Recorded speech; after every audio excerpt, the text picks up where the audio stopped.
Pies finish on a high, Melbourne finish on a low, Joey, but what do we see with the Pies, the emerging Pies? Yeah, there wasn't much to take out of this game, to be fair. We knew Nick Dacos was going to run around and get 40, but certainly the opportunity to expose some of the youngsters is probably something they maybe should have done earlier in the season. And I know they were playing week to week, playing catch-up to try and get in the finals. When you looked at the performances, so this was for the overall game ratings. I mean, Ed Allen had the 21 disposals, 9 score involvements in a goal. Will Parker, 9 intercepts with his 17 disposals and a goal. And we know Joe Richard's got talent, that's why he's been sought after. So I just thought there's some shining lights there that maybe they have to continue with next year. And that might be at the expense of some of the over 30s that have been so good for so long at Collingwood. But they can't just keep going back to the well with the same group of players. I think they need to continue to evolve. And maybe that was a good look for Craig McRae last game of the season. If they give the ball back properly to the umpire in Perth, they play finals. It's a fine margin season. It's a game of inches, isn't it? A game of inches. Got to be polite to those umpires, Dicko. All right. Joey, the last 4 for Fremantle, disappointing. Yeah, it was. They've let games slip, absolutely. And we know they were missing some key personnel. I mean, Josh Tracy was in All-Australian form and the big ruckman Darcy is crucial. And I think everyone's now seen the importance of Sean Darcy and Alex Pearce, who at the first half of the year was almost in All-Australian contention as a key defender. But they'll look back and rue the opportunities they've let slip, particularly that Essendon game in that fourth quarter. Geelong, they were in the box seat as well, 3-quarter time, and couldn't close out the games. I hope it stings. It's going to burn them, this Fremantle side. They are a proud group. They've got a lot of young talent that are driven, and they've got a young coach that's going to come with the group, but it's going to sit in their guts now over summer. And I think they are in a great position with their list to really, spike. But next year there's going to be pressure on them. They've now missed the finals back-to-back years after playing a couple of seasons ago. They've got to take another leap and go to another level, and it's going to burn their guts. Look, it doesn't. Does it matter long term? I don't know. Maybe finishing 9th is a blessing in disguise, but this squad is too good to be outside the 8. It's as simple as that. And I just wonder, Joey, whether they, in hindsight, will say, were we prepared to make the tough calls? The tough calls that have to be made on Nathan Fyfe. The tough calls that have to be made on Michael Walters. In games like this, it stands out. And we're talking small margins and we're talking about being ruthless to win the thing. So many clubs have got close, but you've got to have something different. You've got to have an edge. I'm not convinced it's there. And I think the chasm was opened up by Horne-Francis and Butters, but I just wonder if they're too nice around the edges. Are they prepared to make some tough calls? Time will tell. All right, let's have a quick review of Essendon. So 10-5, they're at one stage sitting in 3rd position. They missed the finals again. Look at that as a snapshot of their season, Joey. A lot of red.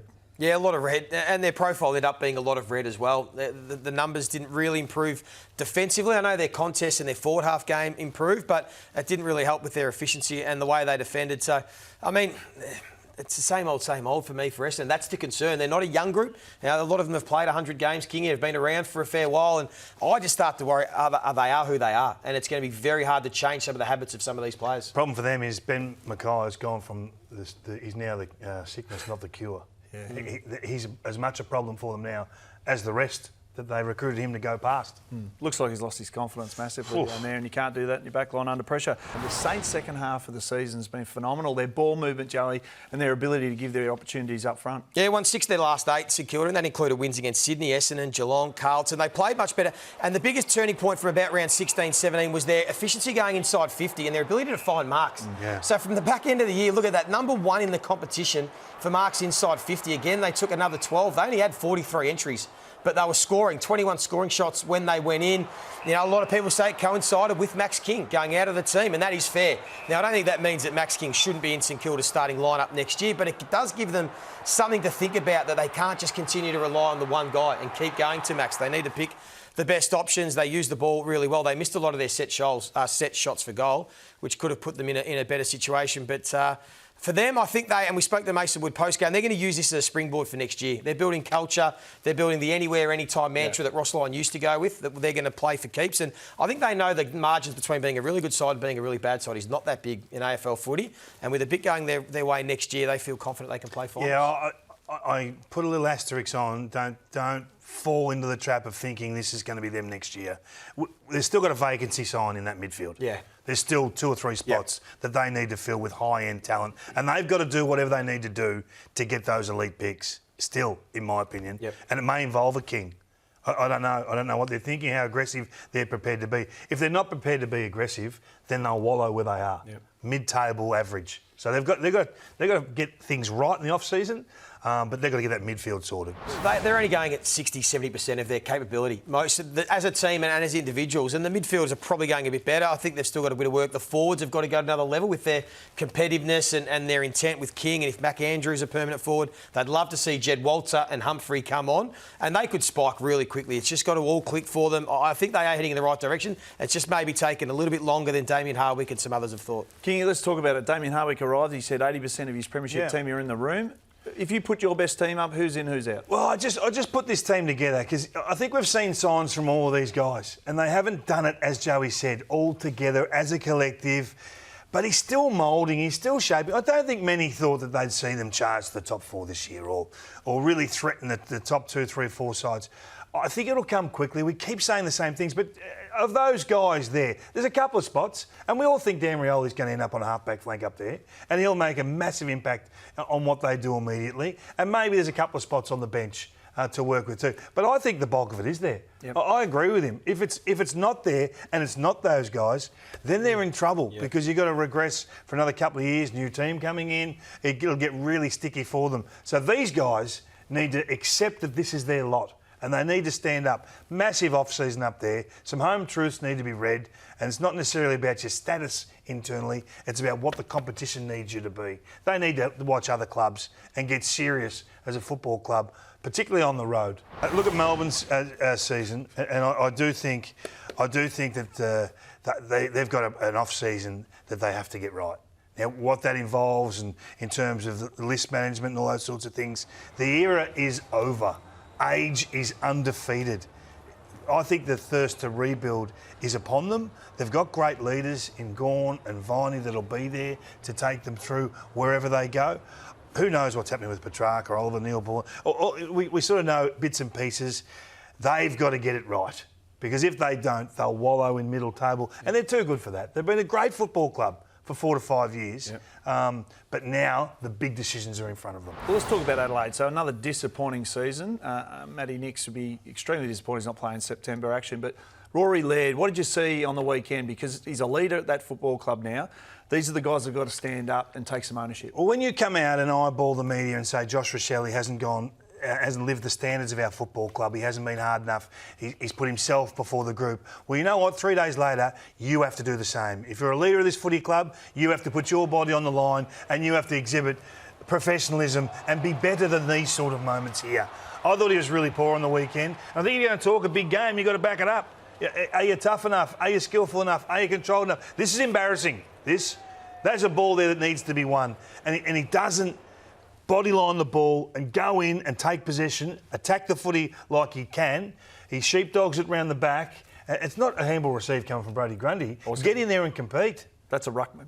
Yeah. So I just think that there needs to be some home truths to all of them if they're going to be honest with themselves. I'd love there to have been around 25 to see whether they would select this sort of stuff. Having made a hard call, can you make another one? Because they've let it roll on. This has been going on for a while at Adelaide.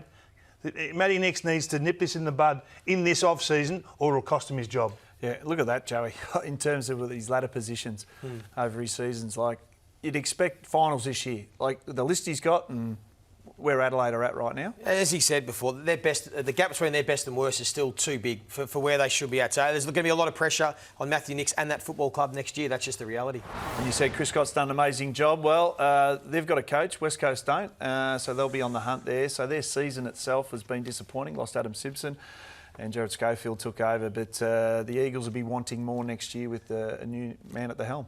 I think their biggest challenge is showing that they can get out of this trough quickly to guys like Harley Reid, so that you don't lose elite level talent whilst you wallow in the mire of poor performance. And getting thumped like that, it does leave a mark.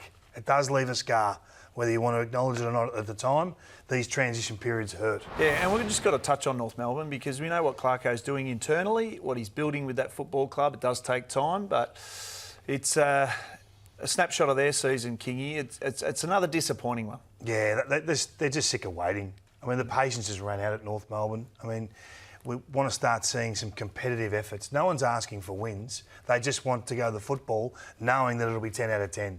Not 2 out of 10 one week, 8 out of 10 the next. Couple of kids doing this, couple of kids doing that. There's just not enough from the senior core players. I know they were down on some key pillars in terms of their talent on the weekend, but that form line there is really starting to eat into the faith and the passion of the Kangaroos fans. It's no longer a talent issue with North Melbourne for next year. You can maybe argue a few of those years they lacked the talent, particularly some senior players. I think from next year onwards, talent, you can take that off the table. There's a stack of it. It's now culturally and what they do and their intent and their desire to start winning more games of footy. It was a big day at the MCG. It was Richmond and Gold Coast. Gold Coast got it done by 28 points, but the game was irrelevant. Dimmer Hardwick coaching against his old team, and so many stars have left. Dylan Grimes, Marlon Pickett and Dusty Martin. It was just a case of the Tigers now. They're out the door, the big leading players, premiership players. It's the next phase now, but as we look at their season, they get their wooden spoon. They've had a golden era for a long time, Joey, but now they've got to rebuild in a hard way. Yeah, they do. It's the end of an era. And I think we saw a photo of their 2017 premiership team. I think there's only going to be 4 or 5 faces probably left from that side, but it's a good chance for a fresh start. I think Adam Muse needs it. I think they need to get an influx of kids and start to find their new identity of what they want to be as a football club, because the shadow of the legacy of the legends that have been at that club for so long probably still linger a little bit, led by Dustin Martin, of course. But I thought Richmond Footy Club did it really well. I mean, they've always been a great club like this. I think it did hit home for Dusty going down. I think he realised this is it. It's all over and done with. And, I mean, it was a special day, and I'm glad the fans all turned out. Wayne Campbell hasn't made anyone cry at Richmond since he went to the pay office to get his to get his cash way back when. Evening, Wayne. Walk out, there you go. But he got him. He just broke Dusty in the end. Yep. You know, it was so good for all of us to see that. The passion, and that it all just hit him. I think we all had a lump in the throat and a tear in the eye, and I think it's great for him to let us in. You know, one last time. He was so good for Richmond, and it'll be another 20 years before we see a player of that calibre at the Tigers, but what a ride.